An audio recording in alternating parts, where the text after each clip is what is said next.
Reds, it's Talking Reds, me, Gareth Roberts. I've got Rob Gutmann with me, and we've got some good news today to talk about on Talking Reds, which is brilliant because, you know, we've had to struggle through with very little at times when we've been doing these shows, but we soldiered on. We've done our best across the Anfield wrap. We've had loads of nice feedback as well, so thank you for all of that.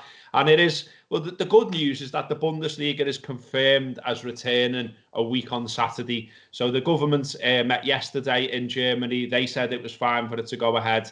It then needed the German league to get their heads together and decide that it was going ahead. They've just done that. It's literally just been announced. And yeah, it's back, Rob, a week on Saturday. And it's brilliant all round. It's brilliant in terms of that we'll have something to watch and something to do and some football to watch that is new and fresh and different. But also, of course, it's massive in terms of it being a huge two fingers to the null and void bellends. It certainly fucking is. I just think the Bundesliga is my new second team. It's my second favourite team of all time, is that entire fucking league. It's I don't know, it's a weird feeling because by Friday I will be hugely excited about this. Do we know if it's being covered on at UK TV in some form? I mean, there's no confirmation yet, but there's been talk all the way along that all the games will be shown on, likely on BT Sport. I think they're still, waiting for confirmation on that, but I imagine that will be the case. They'll obviously know the thirst there is for football out there, so yeah, I imagine they're all on the telly. We'll be watching fucking Cologne versus Hertha 1860, whatever. Every I mean, I'll be delighted that it's back because it sets the precedent in all seriousness. But yeah. I think it'll be a edgy first 10 days. Let's say the first 2 rounds of fixtures, that something doesn't bounce out of it. Because I tell you what, if the Monday, the Friday going into it, the Monday coming out of it, there's claims of people testing positive, it will not be good. I mean, I don't expect that to happen, but you never know. We're in totally uncharted waters here. And you saw, maybe it's just a paranoid part of me, it feels that anything could throw this out and therefore throw our thing out as well by association. But let's not be negative about it. In terms of all of us who want our football back and want Liverpool to win the league, playing football matches, this is outstanding news. I mean, it's been very nervy, I think, in the phase since the French decided to bin bag football. I think precipitously, as they'll come to see. I think the behind-the-scenes support of government and English science people has been crucial if England's to get its act together. I think the same's true in Germany. Yeah. The only thing I worry about with politicians being, well, not the only thing, but one of the things I worry about with politicians being involved is if any negative headlines come to the fore on the back of what happens in the Bundesliga, like there's a bit of a public outcry about, I don't know what it could be, tests being used for players, medical resources being used for grounds when they're needed for the public, any kind of headlines in Germany, the ripples of those coming to England could make our government think again, because they're hugely PR conscious, specifically at the moment, I think. Yeah, there is that, and you're quite right about the PR. But I think as well, if you look at what Germany have been doing, I mean, there are a couple of things to consider. Top of the shop is probably that, coronavirus deaths are much lower in Germany than they are in the UK, simply because of how it's being managed. But also, I think as well, the detail that's gone into getting football back for them has been massive in terms of, around 20,000 tests have gone into this. They've been working with a series of laboratories all the way along as well. And there's been a really detailed plan that has been shared everywhere, that has been talked at, to a great extent. It doesn't feel like we're there in England. We're way behind all of that. But what is good, as you say, the positive of it is that you've got someone who's doing it and is doing it right. And as you say, as long as we get matches played and nothing emerges the other side, then there's how you do it. You can literally liaise with those clubs, liaise with those laboratories and talk about how it was done, how you got it right, and how it's now working again. And I think it's really interesting as well, some of the stuff that's come out, because they've already had some negatives, Rob, in that, obviously there's some positive tests, positive tests for coronavirus, and yet they're still pushing ahead because they're able to isolate those people. They're talking about regular temperature tests. And I think crucially as well, Yeah. The players have bought into it over there. So they've looked at this plan. They've sat down, they've listened to it, they've been informed by the clubs, communicated, and they've gone, it sounds good, we're happy to go ahead and play. And again, we're obviously not there here because we keep hearing from the odd player here and there in the media about they're not sure, they're worried about the family and all the rest of it. So there's work to be done, but the beacon of light is obviously Germany and the Bundesliga. Yeah, I think the key thing it'll do is provide proper perspective. This is the hope, and I think it should work this way, is that risks are being cited all the time. There's a series, every time it's raised, we want football back. There's a series of potential everyone's very quick. You see specifically, I think, those with agendas like, shameless agendas, like not even concealing them anymore, like Christian Perslow at Aston Villa. Well, there's this issue or that issue. I mean, in the last week, there's been a lot of focus on finding players who've got problems with it, even though the word is the vast majority do not have an issue with coming back as long as it's managed correctly. I think if we get a good... England won't start... Well, the earliest it'll start is within a good 3.5 weeks, I think, of the Bundesliga starting. And by then, I think the players in this country will be able to go, well, I'm not seeing this... I don't want to be crude about it. I'm not seeing the swathes of death and destruction on the back of this. I don't think anybody would be doing it in Germany if they thought that was even remotely likely. These are going to be the best protected human beings in the world from this virus at this point, and they will be being tested several times a week. They'll be quarantined in a very, very specific way. Of course, there is going to be risk all through this process. But I think the degree of risk has been the key issue here, and I think it'll manifest itself just what level of risk is being taken by bringing football back. As I said, I don't think in Germany they will see health services collapse. I don't think they will see a reduction in their national capacity to test just because football's back, and all these other things that are being cited as possible reasons why you can't bring football back. So I think, as I said, overall, I'd say perspective will be the key thing we'll gain from Germany. Yeah, so they have confirmed that Bundesliga will return Saturday the 16th of May.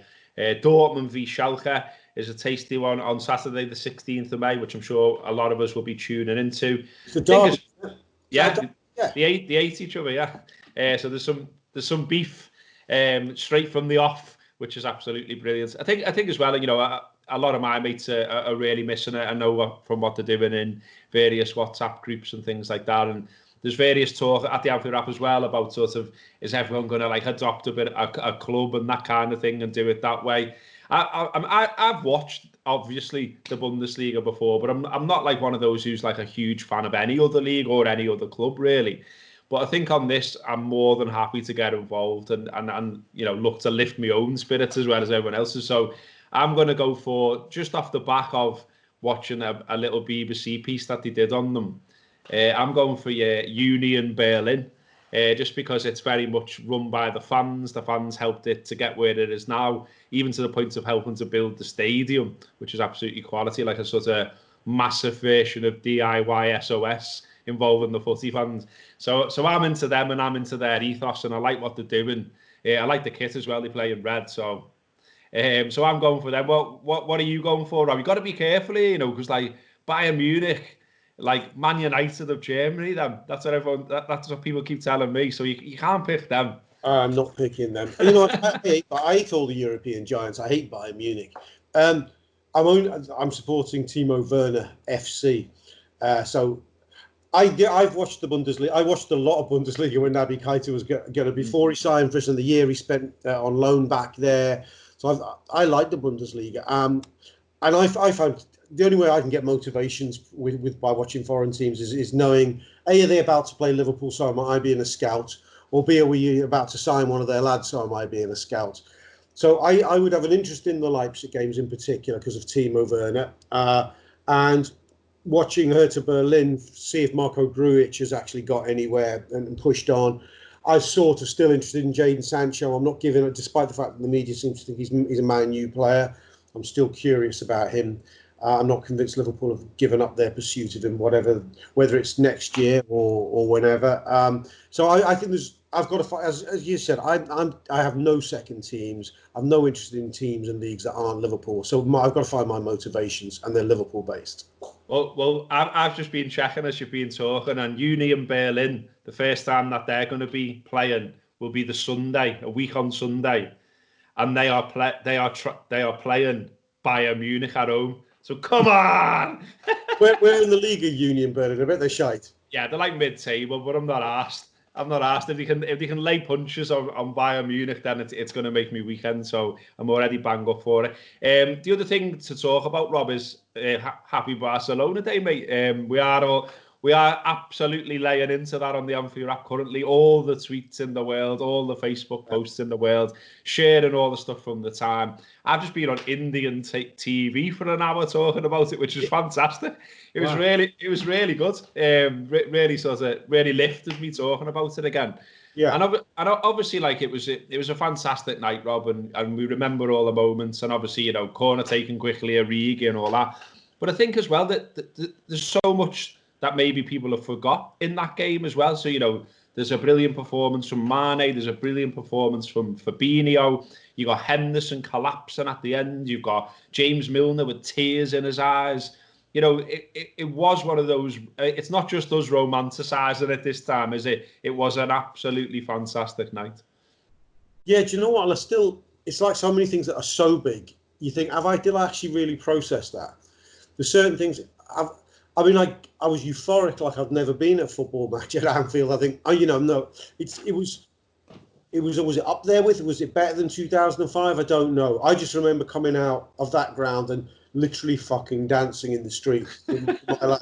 Do you know what? Because there wasn't just the miracle of what happened. There was almost this secondary phase, which sticks with me, of realising that we were going to win that European Cup. It wasn't just that we'd overcome Barcelona, done this incredible thing, that we knew we'd won the European Cup that night. That was what was incredible. That was a secondary realisation. At no point during the game did I think we could be winning this European Cup. I went into the game like we all did, thinking, what's the fucking point? In fact, me and you did the post-match after the first leg, didn't we? It was you, Neil, and Steve Graves. Ah, that's right. So yeah.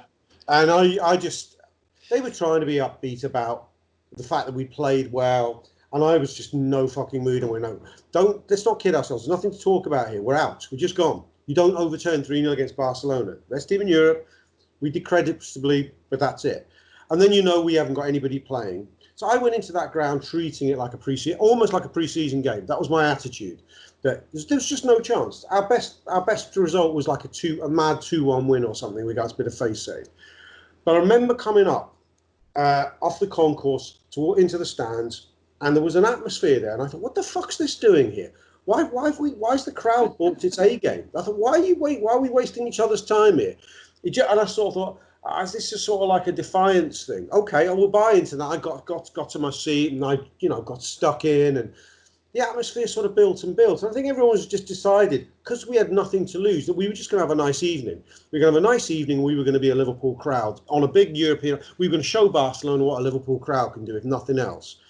And then when Origi scored, it was almost like he was joining the party. But no one even thought at that moment that party ends in victory. Do you know what I mean? Yeah. By half-time, you thought, well, who knows? Who knows? This is funny. You know what? Even if it ends now, this has been great. But then as those goals started going in, it's still nuts. Still can't quite make sense of it.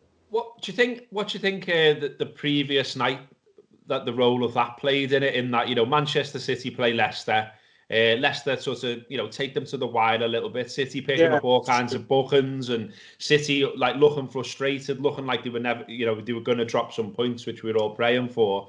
Then obviously Company pops up with that goal, and everyone's, sharing messages going, fuck, or you watched it yourself and you were like, fuck's sake, it's not going to happen. Like this amazing Liverpool side is going to be denied anything this season, basically. Do you think that helped us? Do you think it helped the team? Do you think it was like a bit of a defiance, like let's show everyone how good we are type of thing? Do you know what? I suppose it must have done, mustn't it? I think something's got to account for this, because it still doesn't make sense. You know what? It's the first time I hadn't absorbed that we'd taken that blow the night before. I'd watched that game. Obviously, I think we all watched that game. And it was the game where you sort of knew the league was gone, didn't you? Well, there was a couple of other games we thought this is not going to be ours. But that one, it was gone. I think I got my mind settled. I think I was already looking over the shoulder of that Barcelona game to the Wolves game at the weekend and going, it's against us, but you never know. And I was almost of the mind that Salah and Firmino were out anyway against Barcelona. You might as well almost do what Klopp's since done with the League Cup, like literally pick the under-18s here. I was sort of almost at that point with this. So, but you're right, it must have had some sort of... I mean, the players all say Klopp gave this amazing speech, didn't he, the morning of the Barcelona? I think that's incredible that he even motivated himself to give that speech. Because I think a lot of managers would think it's a bit of a risk giving it the big one like that, if you think about it. Because if you put all that energy into that and it's 2-2 or you lose again 1-0, as you should do, really, it's all like, so, boss, you gave us that. Do you remember? It's like next time there's a big game, because you remember you gave us that big bollocks speech. And for what? These speeches don't... So for him, he sort of gambled his... I suppose what I'm saying is he gambled his best material on a no-hope cause. He really did go for broke, I think. You listen, because you've not heard them talk that way before. I mean, Jurgen's obviously a fantastic motivator, but that, even by his standards, that was apparently some speech to the players saying, where he went, come on, you can fucking do this. Yeah. I mean, that stretches credulity, doesn't it, to tell them you can do it. And even the speeches, everyone sort of relayed it, and it was along the lines of, in any other circumstance, you would say it's over, you would say it's done. Yeah. But because it's you, I think we can still do something. And the players said, that sort of gave them a lot of belief. But even in his own speech, there's doubt in there, isn't there? Yeah, I suppose there is. I think he's trying to take them outside of football almost, mentally. Do you know what I mean? That's right. In football sense, that time was done, so he had to make them believe that they were part of a story that was bigger than the game. And they did. I think he did get the trick of the mind right. I think you look back on it, and the loss of Salah and Firmino just seems such a big blow, really. Beyond, even in some senses, even worse than the deficit. Funnily enough, in some senses, it was even worse than that. It was like we'd lost 3-0 twice, But it was the night, I think. We lost Robertson at half time. Oh yeah. I think it's the night we sort of realised. I mean, when you're winning and you're doing well, we had an amazing season last season. It's mad that it should really go down as well. If it's the second greatest season in the club's history, maybe actually pound for pound the best club season in the club's history, because we got 97 points and won a European Cup. But you were very focused on it all hinging on that front three. That, the boy at the back, Virgil, decent goalie, but it really hinged on them. And without them, we were powerless. And even Sadio, sort of without his two mates, what's he really going to do? But we saw what the squad had in it. We saw, and that combination, the fact that there's a front four and the fourth is the cop, or whatever, it was called a 12th man, but it gave us that power. It's Gini Wijnaldum's greatest performance for Liverpool as well, I think. And angry Gini Wijnaldum. Yeah. He was there's so much of this I've sort of lost in the folklore of it. He doesn't start, does he? He comes on at half time for Robertson, and then he scores the 2 goals in 2 minutes basically. But also though, he said himself he was fuming that he was left out, and you can starts in his place, Milner. Well, you can see. I think you can. Yeah, Milner's playing, isn't he? You can see. I think you can see it in his performance though as well. Like he's where he's running into the back of the net and wrestling the ball away from the keeper and all that kind of stuff. I think we need to see angry Gini a bit more. Yeah, I think so. Goal scoring Gini. I mean, when he's interviewed every now and again, he says, Klopp says, you need to score. You need to get in the box more. You need to score more goals. It is a bit mad how. I mean, he's a fantastic footballer, but he just picks his games where he gets in the box. Yeah. So you can go 10 games with going, has Gini been in the box at all? And then you'll see 2 or 3. And he'll nearly always score, won't he? He's a good finisher, yeah. He's a great finisher. He knows what to do. He's been a winger, so he's got a trick in him, and his goals are usually really, really good goals. It is a bit mad. He's got this stage in his career. I mean, the highlight of the game for me is beyond. Well, no, it's not the highlight, but it's on top of those 2 goals is that thing he does when we're trying to see out the game, where he's got 3 Barca lads pressing him, and he just holds it and then does some mad drag back and makes them all look stupid and puts us on the counter. That's still one of the most ridiculous things I've seen a midfield player do under pressure. ever. I love as well. Like I say, there's so many aspects to this game that you can talk about, and some of the boys later are doing a hot mic and watching the game and talking about it. So look out for that. It will be publicised on the Anfield app social media, in particular Twitter. But yeah, download the hot mic app. Get that, and then you'll be ready to go. But there are loads of little moments. I mean, I love at the very end, Milner just fighting with about 3 of them as he's just wasting time in the corner. Yeah, beautiful. Yeah, it's absolutely brilliant. And then you know, everyone it seems who works for the club comes out to sort of join the cop in You'll Never Walk Alone and all that. And I was saying on the thing I was on, you know, we get pelters at times, don't we, Scousers and Liverpool in general, for being, you know, too romantic and banging on about the past and all this kind of stuff. But, you know, this isn't us romanticising. That was one of the most incredible nights in football that anyone's ever seen, never mind Liverpool fans. Yeah, it was. I mean, it was at least as good as Istanbul, even though there wasn't a trophy awarded that night. I remember after Istanbul, I just stayed up all night. I went to the spare room, put the telly on, and watched Sky all night, and just watched cycles of the goals, cycles of the reaction. I just didn't want to sleep. I did the same thing after that Barca thing. It was perfect. And then when you sort of come up for air, you realise this is actually bigger than us, and that's what makes it all the sweeter. Like as you're saying, the rest of the world is going, well, that's just about the best comeback I've ever seen in the history of the game. Yeah. And you go, in it though, and it happened to us again. And it happened to us again. You know? Do you think as well, like it's helped with to get the status of Liverpool back to where it should be? So again, we will always talk, because we're Liverpool fans, about it being a huge club, a massive club, and all the rest of it. But it did feel for a while, like if you roll back 5, 6, 7, 8, 9 years, whatever, if someone had said Liverpool could maybe sign Mbappe, you know, you'd be like, fuck off. Whereas now, you know, we talk about the idea at length, because we're kind of like, well, he might want to play for us, because why wouldn't he? We're European champions, we're world champions, we're going to be crowned Premier League champions. Why wouldn't you want to play for Liverpool? But I think, you know, obviously winning the thing helped, but I think beating Barcelona in that manner was another, you know, banging the Liverpool flagpole right into the middle of Europe again and saying, yeah, we're here and we're fucking massive. Yeah, I think results like, let's put them together, things like Istanbul and Barcelona, they sort of do exist, I think, in isolation, in their own space, as distinct from where Liverpool are in the universe. They represent the magical Liverpool, but there's another part of Liverpool which is the absolute, you know, the mightiness of Liverpool, which for 30 years we haven't been mighty. Yeah, we've been special. We had the treble. We had Istanbul, but Barcelona is the first overlap of being special and mighty, if you like. Now, I said this on another show, talking to Paul Senior about it. He goes, I enjoyed last season more than this season. I said, well, hopefully get used to this disappointment you're now experiencing, because we didn't, you know, my generation, and guys, you're the sort of tail end of my generation from the league winning era.